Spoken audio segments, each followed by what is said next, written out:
Hello, Dougie Mackay. Hey Svend. How are you? Thanks for having me on your duets. Thanks for coming around. And Duet, the way we're doing these duets is you tell the story because you're my guest, so you tell the story first, and then inspired by that, I tell a story, and then I tell my prepared story, and you go on with your that you have sort of inspired by that. So it's kind of play with the inspiration and play with whatever happens. So here we go. I mute myself. Cool, so I just go straight in? Yeah. Okay. Get myself hydrated. So I was going to tell something brand new today, but I've decided to avoid that because we were partying here in the house yesterday. So I thought rather than try anything too new and fancy, I'm going to tell actually the first story that got me into storytelling. And being almost midsummer, being that kind of fairy time of year, I think it's kind of fitting. So if everyone's settled and comfortable, this is an old tale that some people might recognise is a cousin of a Grimm's tale, a Scottish cousin. Are you ready, Svend? You look ready. A long time ago, in the days when there was a great deal more magic in the world and people knew how to notice it, down in the southwest of Scotland, on the edge of a deep green forest. On the edge of that deep green forest, there was a small stone cottage, and inside that small stone cottage lived a woman called Morag and her daughter Elsa, and they were poor. They had no furniture in the house. The cupboards were always bare. Elsa certainly had no toys, and life was tough. But as tough as it was, they did have one bit of hope. Because every morning when Elsa woke up, she would yawn, she would stretch, she would walk downstairs, she would eat her porridge. And it was salty Scottish porridge. It wasn't the most exciting, but she would eat that salty Scottish porridge. She would leave just a little bit in the edge of her bowl, and she would go outside. She would go outside into the yard, and she would call, "Twinkle, twinkle." What did she call? Oh, you're muted. I can. Twinkle, twinkle. Very good, thank you. Twinkle, twinkle, and she would hear it from beyond the wall in the sty. And she would carry her bowl of porridge over to the wall, and she would dump the last of her porridge into the pigsty. And Twinkle the pig would happily snuffle up all the porridge. And as Twinkle was snuffling up the porridge, Elsa would rub her hairy head, she would rub her hairy belly. And day after day, Twinkle's belly was getting bigger. And it wasn't just the porridge. Twinkle, as you may have guessed, was pregnant.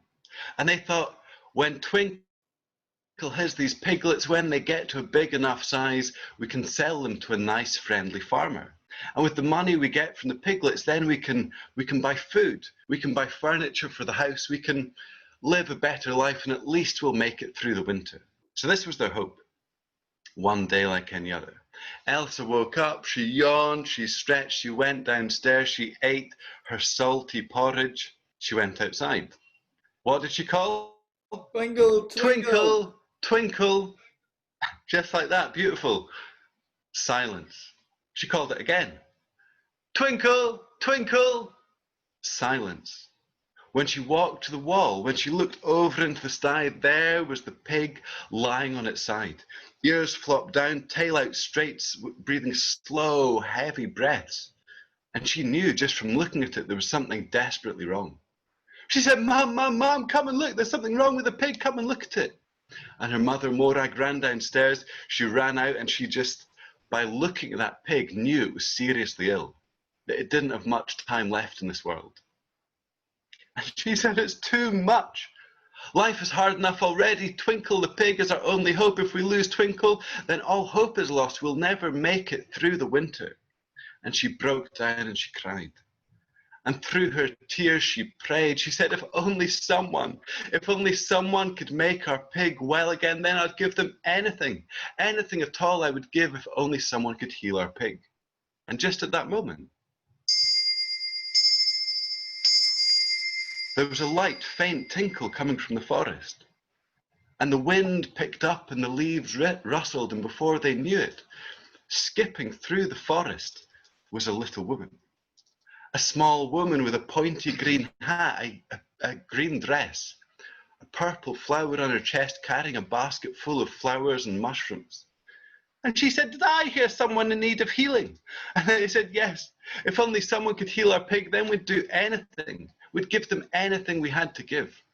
And she said, well, you are in luck, for I am wise in the ways of healing, and if you will give anything indeed, then I can make your pig better.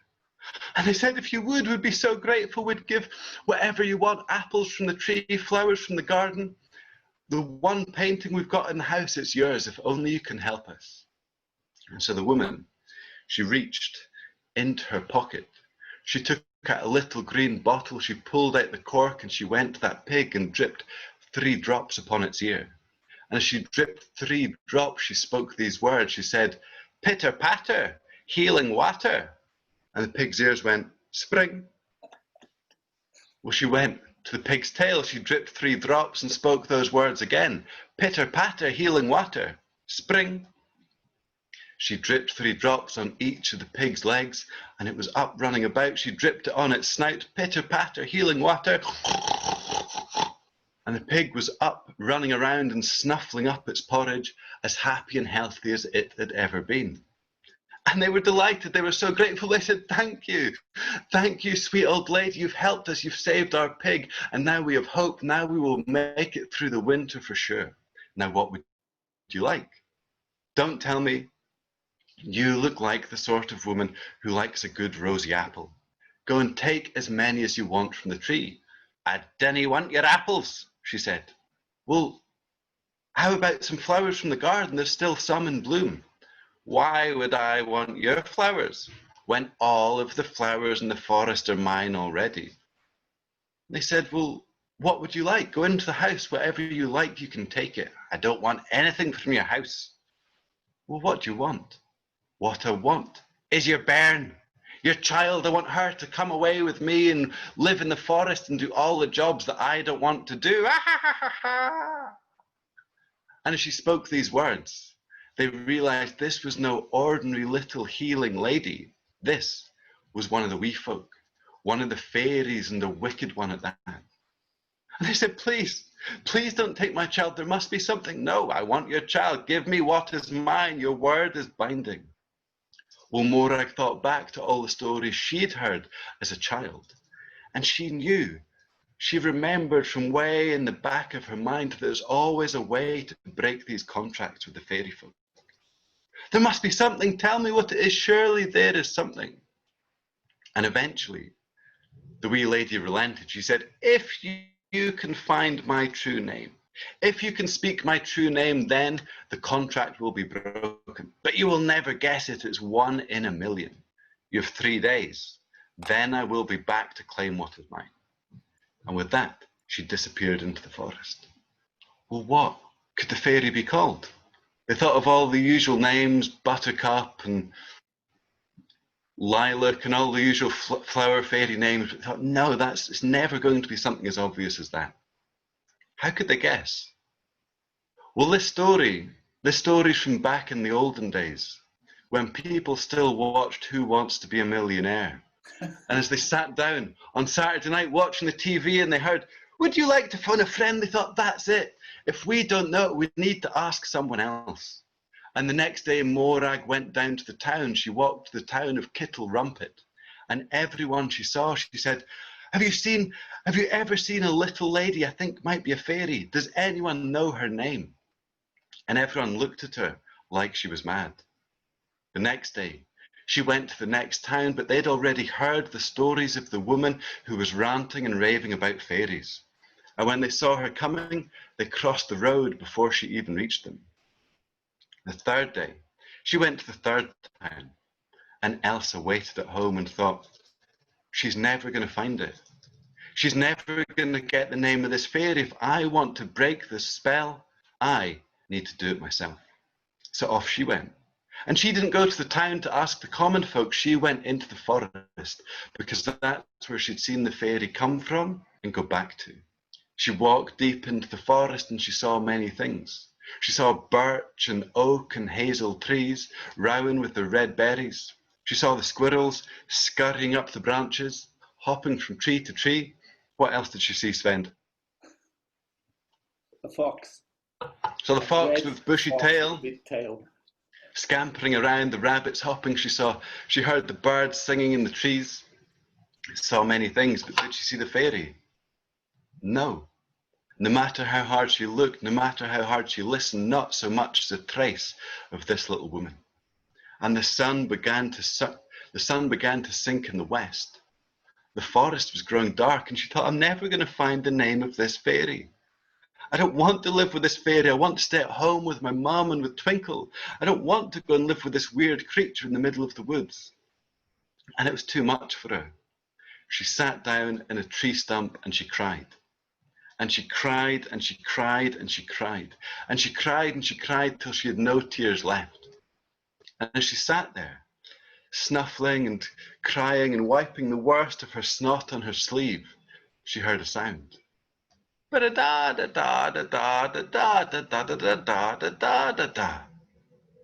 right, she looked left, but no sign of anything. She heard it again. Coming from right below her. Well, she looked down at this tree stump, and this tree stump she'd been sitting on had a crack right down the middle. And as she stared through that crack, she saw underneath the tree stump it opened into a great chamber. And inside that chamber, hopping around, rubbing her hands with glee and singing this song, was that little green fairy, singing this song.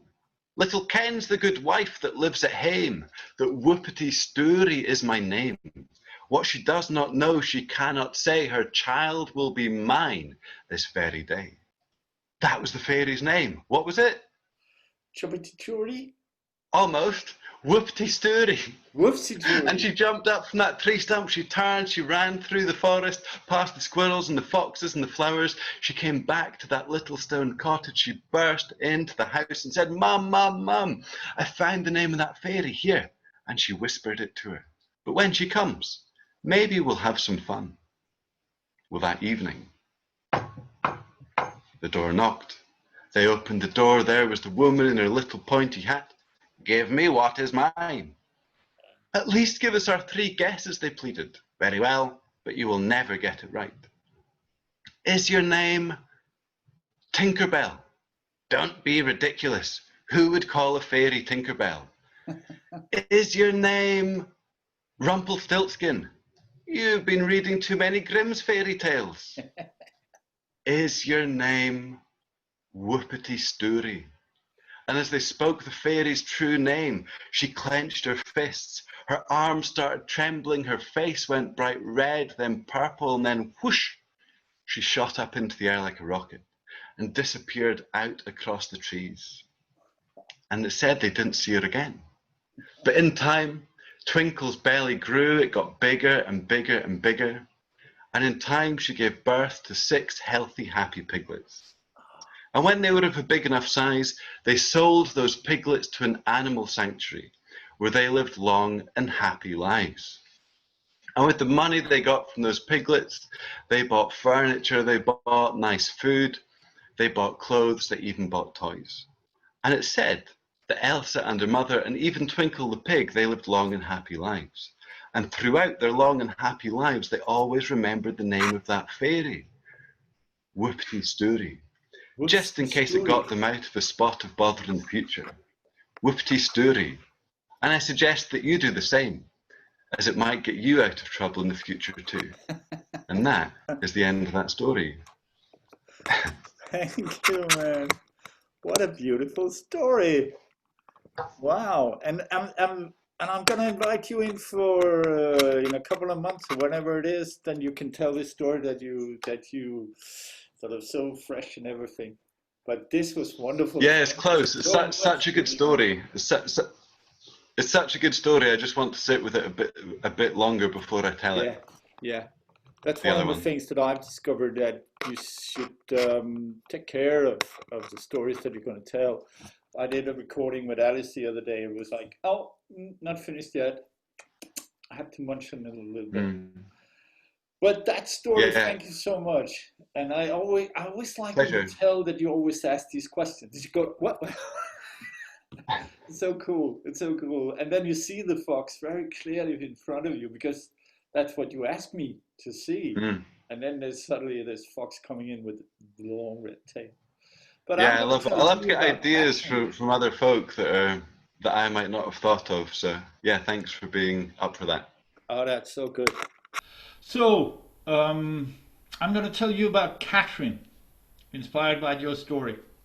And Okay, nice. Katerine was an evil pig. It was a really evil bastard, really like a monster.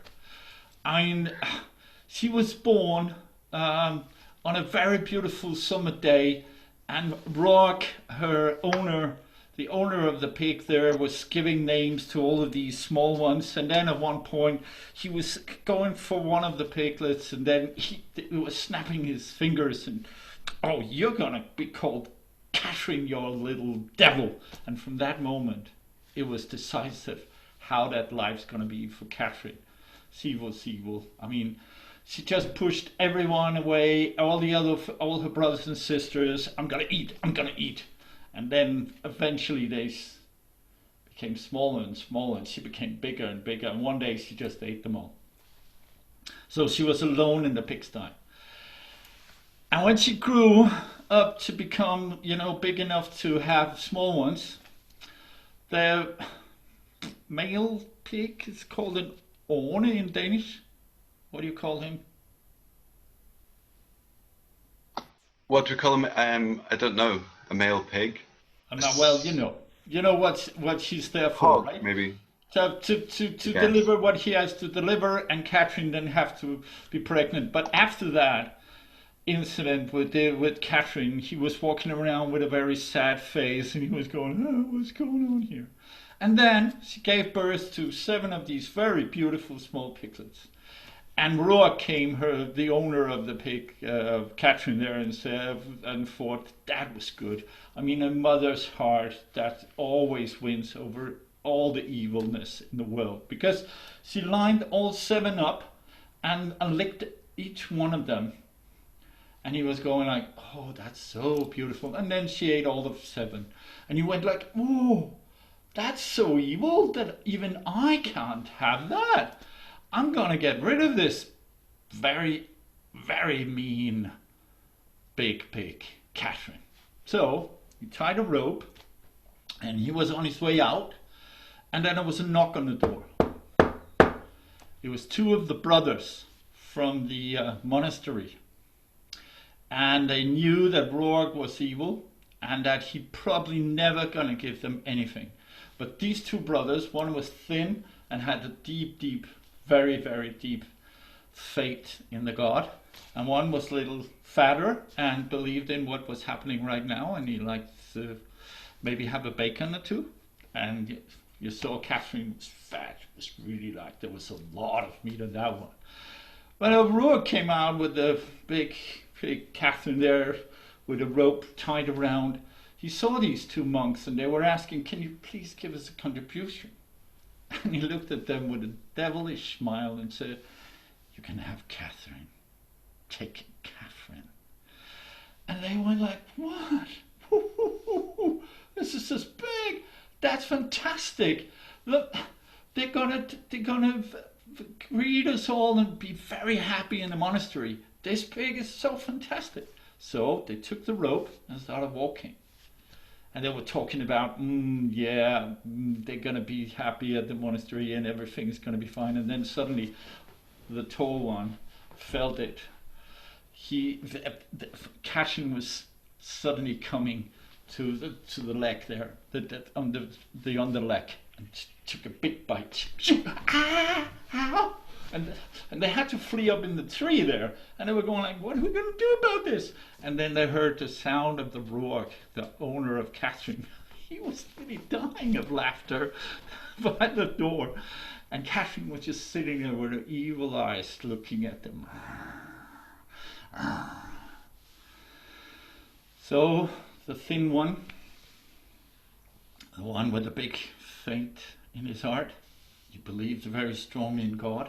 And he had this story about the lion. There's something about a lion and how one convinced the lion not to eat him because he was really full of belief in God, big faith here in his heart.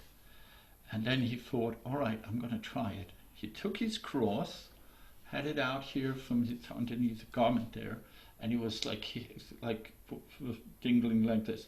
And then he took the branches of the tree and held it like he was sitting on the tree, but he leaned backwards, and then he leaned out and was swinging like this. And the other brother was going, what are you doing? What are you doing? And Katerine was going like, oh, monk for dinner. Wow. And she was going towards it. But then something happened. Because the cross was going like this, he had around here, and the sun was going down, and it hit the cross, and it hit Katerine right on the nose. And first she was just going, oh, it was like somebody hit me. That's bad. Well, I'm going to eat this monk. And she ran towards him, and the second time this cross was going like this, and it hit her right in the nose. And then she just bowed down. And they said, even Ruach, the evil one, said that what she did there was that she made, with her, what do you call it, feet? Yeah? She made the cross sign on the ground there, right there. And she was, some say that she actually said Ave Maria backwards and forwards 20 times just after that. And she prayed to the God, and she was just religious in that moment. And the fat monk went down, and the skinny monk took the rope and went all the way up to the monastery. And when the prior, the head of the monastery came down there, he asked, who had made this pig into a Christian? I had, said the tall one, and thought he would be sort of praised for that. But he was just looking at him, the leader of this monastery, and said, why did you do that? I mean, Christian, we have enough of them, but pigs, we don't have enough of them. We can't slaughter her. Come on, we can't eat this pig. She's a Christian. And she became the Holy Katerine. And it's said that people were coming from miles and miles and miles and miles with all the diseases that you can ever find, especially skin diseases she was really good at. And the only thing they had to do was to walk up to Katerine and hold, like, just let her touch the skin. And at that moment, they were cured. And every morning she stood and did her Ave Maria and everything like that. And when she died, they took the skin, the bones of her, and placed it in a glass tube like this. And if you have any problems with your skin, you have to find this little piece of Katerine, and you will be cured, I promise you.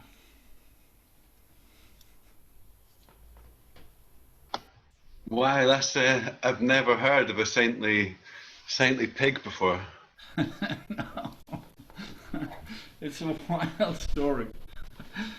Yeah, amazing that you had that up your sleeve in response to a pig that gets healed. You've got a story where the pig does the healing. That's cool. Yeah, it's when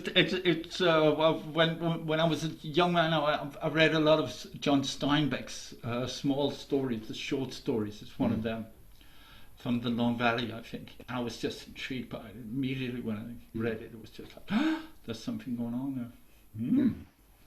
Is it rooted in some kind of history, some kind of like legend of some sort? I'm not sure. I never found out about that. I've told it only once, twice after that, and I never really went into it. But it's a great story. It has a lot of power. So Now it's your turn to be inspired. I hope. I'm not sure. Oh, is it my turn? I thought it was your turn. I thought you did No, two. no, no. I'm going to Okay. tell your story. I'm going to tell your story first, and then you're going to. I hope you will. I will inspire you. Yeah. Okay. Great. Yeah, that's what I'd understood. Yeah. Okay. So what we have here is another animal story. It's going to be animal stories today. So it is a farmer and his wife that lived far away in the countryside of Denmark, really, really far away from all the neighbors.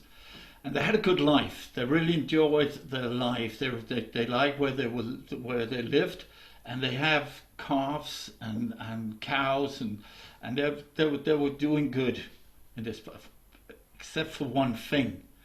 They did not have a child, and they never spoke about it, but there was this grief deep in the heart of both of them.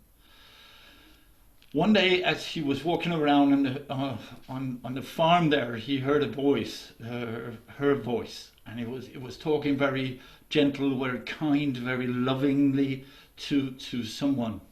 So he went there and he peeked in and saw her sitting with one of the calves, a newborn calf, and he was talking to it, and it was strange because when he looked at that, it was obvious that the cow was sort of listening to the voice, and it felt also like the sound that it came out of the mouth was sort of in response to this. So it was understandable she was sitting there. It was not really just a crazy woman. She was talking to the calf, and the calf was answering her back. And after that, he started walking into the calf and talked to the calf about the worries and the joys, and then they both came and talked to the calf, and it was obvious that it was a very, very clever calf. I mean, the way that it responded to always, like when you talked about something that was deeper, darker, you could hear the calf going. But it was joyful. It was And at one point they started talking about stuff that was sort of related to Danish literature, Johannes V. Jensen and all these kind of things. And it was obvious that it responded back to them. So when the dine in a story is always, you have to look, there's something going on here. He's a trickster. You know, all the Danish stories, when you hear about a dine, it's that there's something dark going on. This dine was a fat, good, happy guy with a little smile on his face always, and he has small eyes and going like, oh, what's going on here? And the dine is like a school teacher, and he's also helping the priest, but he's walking around in the whole area there and taking care of all the people and if they're all right. And he walks into the farm, and the first thing he notices is that the calf is not in the stable anymore, it's in the house, and they call him Peter. It's Peter the calf, and it's really clever. They tell him it's really clever, it can talk. Well, not really talk, but it responds to what we tell them. So but maybe you should have a talk with the calf. And Dine says, yeah, then I have to be alone with the calf. All right, and they leave him, and he's there in the living room talking with the calf, and it's very much like, but when they come back, he says, it's amazing, the alphabet, it went all the way to M. It's a clever calf. And we started a little map of algebra, 2 and 2 are 4, 5 and 5 are 10, and it's really clever. He has to go to school. Peter has to go to school. And they went, do you mean that? Yeah, of course I mean that, said the Dine. Yeah, but Peter has to go to school. It costs very little. You just give me the money. I make sure that Peter is going to the school. I pay the principal of the school, and then I come back here and tell you how things are working for Peter. And that's how it went. Of course, Dime didn't really went to the school with the calf. And on Sunday they came and visit him. And he was sitting there eating a very good steak, and he was going, "Oh yeah, yeah, Peter, yeah, I brought him into the school. Everything is nice, everything is very calm, and he's so clever. I mean, he's already on the first year of the math, especially math. He likes that." And they went like, "Oh, that's brilliant, lovely, lovely, Peter." And they went home. And they gave him money every Sunday. They paid him, and he paid them back with a story about how Peter grew and how he had friends and how he was a scout, and now he passed this exam and this exam. This one is going to be quite expensive, and they paid him some more money. And one day they came, and he could see that they had grown old now, right? This was an old couple, and they said to him, "We would like to see our Peter now. You have really made sure that he's gone through all these things, and it's so wonderful. And now he is. You have told that he is now graduated, and we would like to meet him." And he said, "Yeah, certainly. I will go and ask him." And he has moved to the town, you know. "Yeah, and that's far for us to go, so please can you arrange a meeting?" So Dine went to the town, and he was walking around, and he was just looking at all the shops, and then suddenly he saw it. It was very clear. Peter Oxe. Peter Oxe. Butcher. So he went in there, and there he stood, Peter Oxe, and he looked like a cow. I mean, really, he was really big here. He didn't have horns, but, you know, a man can look like a cow. And he was standing, "What do you want?" And he said, "I think I have something to talk to you. Can we have a talk out in the back of your shop here?" Yeah, the assistant could take care of it. And he explained the whole story for Peter Oxe. And it was a very happy thing, because Peter Oxe's parents had died when he was very young. So it was all right for him to have some new parents. So he said to the Dine, "Yes, it's fine. They can come here on Saturday. I close my shop at about 2, so just before I close my shop, they can come in here, and I will say mother and father, whatever." So it was arranged, and everything was fine. But the two farmers had been in the big town very, very few times. So they had the best dress on, and they were walking around there with all the noises, and everything was just too much for them. But the Dine led them all the way down to the shop and said, "Now it's time. Go and meet your son." "Thank you, Dine. Thank you so much for everything you had done." And the Dine went home, and that was the end of him in the story. But the two farmers passed the street and opened the door, and there was the bell. Ring. And there was a door closing behind, and then they looked at this man who really looked like he was a cow with his the neck was just going into his shoulder just like that. And when he saw these two old folks, he said, "Hello, father. Hello, mother." And they started crying. And they lived with their son the rest of their lives. They sold the farm and went into the big town. It was disturbing with all the sounds, but they got used to it. And they were happy for the rest of their lives. Wow. Yeah, you've got all these really unusual tales, Sven, that I don't hear elsewhere. I love the idea of the cow going to school. Yeah. That's cool. It's a very old Danish traditional folktale.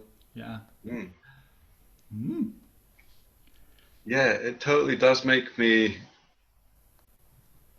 I guess, like naturally to follow that cow theme. I've got two cow stories I like to tell, but I think the one that kind of fits your one more is one that you've probably heard, but it's a great story. It's one that George Macpherson tells. Do you know which one I'm talking about? No. Hmm. Would you like to hear it? Yeah. Okay.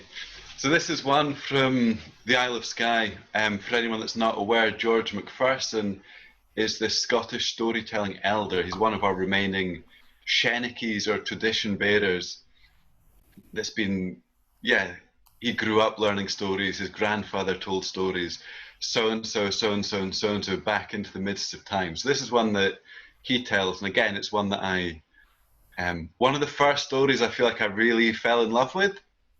So it's one I've told quite a bit. There was no doubt about it at all, at all. The cow in the stall, it wasn't Norman's cow. It might have looked like his cow. It might have been the same breed, it had the same markings. To anyone else's eye, to your eye or mine, we would have thought that it was his own cow, Ailey. But he knew it wasn't she. For his beloved cow, Ailey, when he spoke to her, she would wiggle her ear and moo in soft response. Whereas when he spoke to this thing, nothing, silence. What's more, Ailey would give him the creamiest, frothiest milk in all of the Isle of Skye. And this thing gave him vile, blue, pussy stuff that was fit for neither man nor beast. So it clearly wasn't his cow.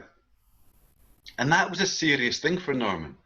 He was a poor man. He was known locally as Tormod Krupach, or Limping Norman. He'd been able-bodied in his younger years, but an illness had come upon him, where his ankles had become swollen, his knees swollen and painful, and his hips too.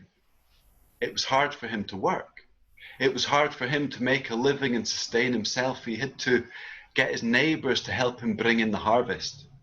Once or twice, he'd even had the shame and embarrassment to get his neighbours to help him milk his beloved cow.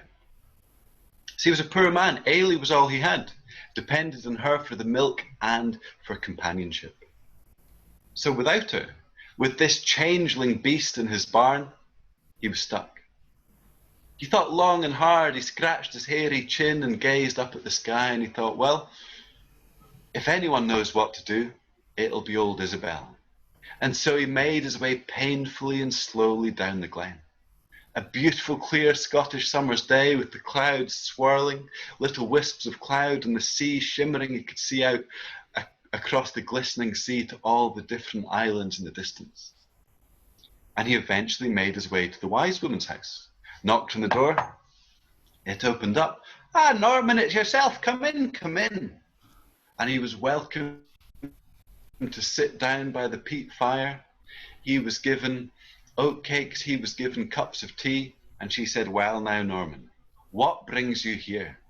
And he told the story of his cow, how he'd lost his beloved Ailey, and he thought, well, some weird changeling creature had been brought in her place. And when he told the story, her eyes narrowed, and she said, "Norman, did you by any chance curse your cow?" "Curse my cow," he said. "I would never do such a thing. She's more than a cow to me. She's my friend. She's my companion. I would never curse her. I can't believe you've even suggested it." She said, "Norman, think long, think hard. Did you maybe curse her without even meaning to?" And he thought for a while. And he thought. He looked up and he said, Oh, aye, now you mention it. It was just yesterday. And she'd given me such creamy, frothy milk that she'd been so nice and kind I wanted to say thank you. I went and I grabbed an extra handful of hay. I thought I'd give her some extra food, and as I was going past her to give her the extra hay, she bumped my hip against the side of the stall, and I said, "God damn it, Ailey, can you not stand still?" "Ah, Norman, you've cursed your cow. And through cursing your cow, you've made a gift of her to the little people, the wee folk, the fairies." "Well, what can I do?" he said.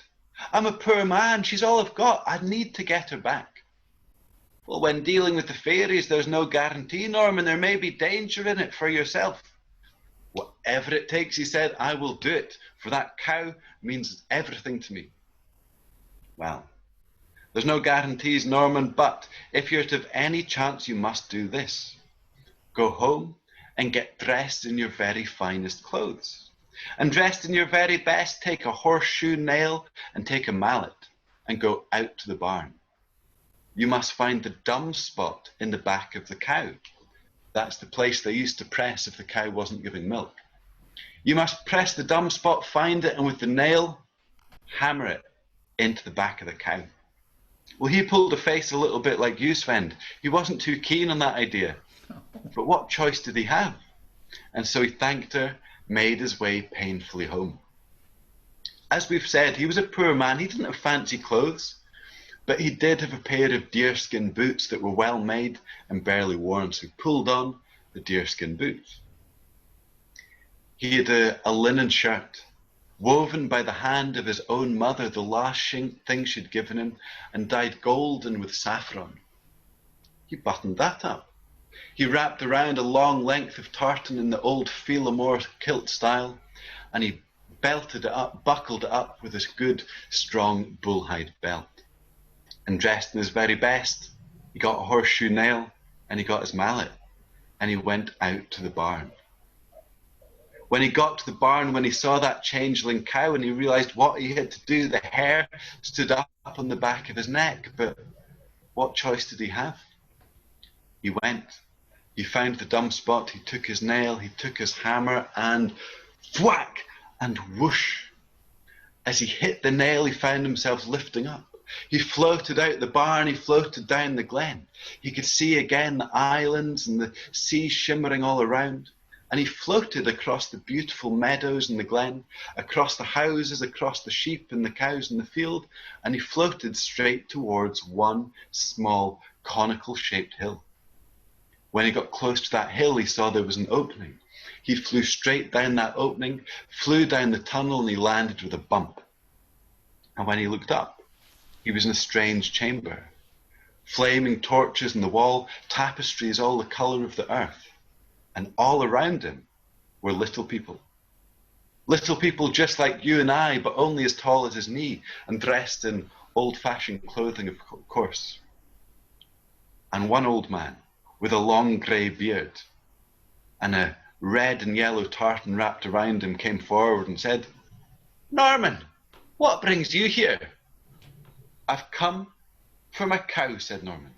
"Ah, Norman, you cursed your cow, and through cursing your cow, you made a gift of her to us." "I'm a poor man," he said. "She's all I've got. She's more than a cow to me. She's my friend. She's my companion. I must take her back. Whatever I can do, I'll do it." And he said, "Well, Norman, how about this? If you can prove you love your cow as much as you say you do, and you can give us a gift in return for taking her back, then maybe you will take her home today." "I'm a poor man," he said. "I've not got much to give, but whatever I've got, you're welcome to it." And so the wee fairy man, he called forward the other old fairy men. He said, "What would you have from this man here?" And they looked him up, they looked him down. "So that's a fine pair of deerskin boots he's got. With a wee bit of fairy magic, each one of us could have a pair of boots as good as his, if not better." Well, he slipped them off his feet and he happily handed them over. And the young fairy men came forward and, "That's a fine bullhide belt he's got. With our fairy magic, each one of us could have a belt as good as his, if not better." He unbuckled his belt. He handed it over.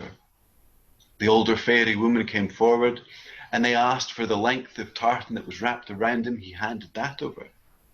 And the young fairy woman came forward and they saw his sky linen shirt. And when they asked for that, he paused because it was the last thing his mother had given him before she died. Woven with her own very hands, and it was the last thing he had. Seeing him hesitate, the old fairy chief spoke and he said, "Ah, Norman, you don't love your cow as much as you say you do. Gladly you shall have it." And he unbuttoned his shirt, he peeled it off and he handed it over. And the wee fairy folk were delighted, admiring their garments, holding them up to the torchlight, imagining how fine they'd look in their own garments with the fairy magic. And they were delighted. It was a happy, happy scene. And the fairy chief spoke and said, "Norman, you indeed have given good gifts. You have proven that you love your cow and you will take her home. But before you do, as you have given us good gifts, we have a gift to give to you. Well, he was pretty chuffed. He wasn't expecting a gift to go with him, and Norman watched as the fairy woman, young and old, they gathered up herbs. They gathered up nettle. They gathered up witch hazel. They gathered all kinds of plants that he didn't recognize. And they took them forward in bundles, and they whipped him. And they whipped him, and they whipped him, and they whipped him. They whipped him around the ankles, around the knees, around the hips. And it was so painful, he screamed. And as he screamed, he felt himself rising up again. He floated back up that tunnel. He floated out to that hill. He floated over the meadows and over the cottages, the houses, the sheep and the cows. And he landed gently in a flower meadow not too far from his home. When he looked up, who was standing beside him but the cow. Ailey, his cow. And he spoke to her, and she wiggled her ear and mooed with soft response. He stood up, he proudly took his cow by the horn, and he walked back towards his house. But you know, there were some people in a cottage nearby, and they stared out their window and they goes, "There's Norman with his cow, and he's naked." And it was true.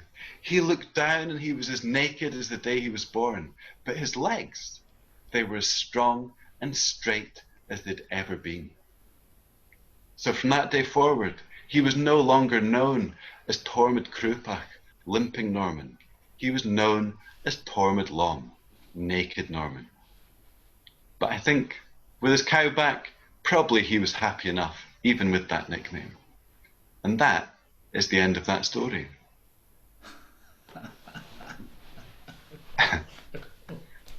Yeah, thanks to George for passing that on. Oh yeah, there's a lot of stories from George, right? When you meet Scottish storytellers, they often are very grateful for what he is giving to this community of storytellers. Mm-hmm. Yeah, he's very generous. A lot again. I guess there's a number of Scottish elders that are very generous with their stories, and he's definitely one that I'm grateful to being able to learn from. Yeah, first time I ever saw anyone from Scotland in storytelling was Duncan Williamson. I met him in 1996, and I think he had some of the same generosity and the way that he always spoke about stories. There was so much love, so much care for stories. So I was really intrigued by meeting this. But thank you, Dougie. Thank you so much for being part of this duet. It has been great fun. It's a good way to start a weekend, as you said in your invitation. Yeah, in the invitation. Sorry, I missed that. When you read about when you wrote about this event here, you just said it's a good way to start a weekend, just to have these stories that we exchanged. So I'm on it. So nicely warmed up, ready for the weekend of revelry. Yeah, no, nice one, Sven. Thanks for having me along, and yeah, real pleasure. And I look forward to seeing more duets that you do with other folk. Oh yeah, thank you so much, and I look forward to see you maybe in the real world out there. Yeah, the real world still exists, doesn't it? Hopefully, we get a chance to meet for real sometime again. It's been a long time. And okay, cheerio. Cheerio.